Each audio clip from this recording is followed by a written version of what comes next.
పత్రాలన్నీ కూడా రోజులు హరించటానికి తప్పితే, కాలక్షేపానికి తప్పితే ఈ రాష్ట్రానికి ఏమన్నా ఉపయోగపడేది ఒక్కటన్నా ఉందా? ఏ శ్వేతపత్రంలో అయినా, ఏ శాఖకు సంబంధించిన శ్వేతపత్రంలో అయినా ఎవరినన్నా మీరు దోషిగా నిరూపించగలిగారా?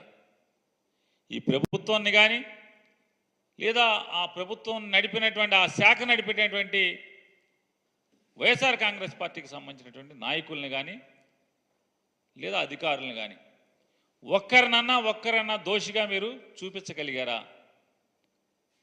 ఒక తంపుడు ఉపన్యాసం జగన్మోహన్ రెడ్డి గారిని తిడతాం,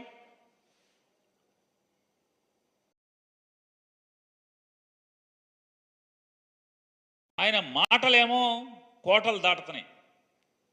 చంద్రబాబు నాయుడు గారి ఎన్నికల ముందు మాటలు కోటలు దాటినాయి, గెలిచిన తర్వాత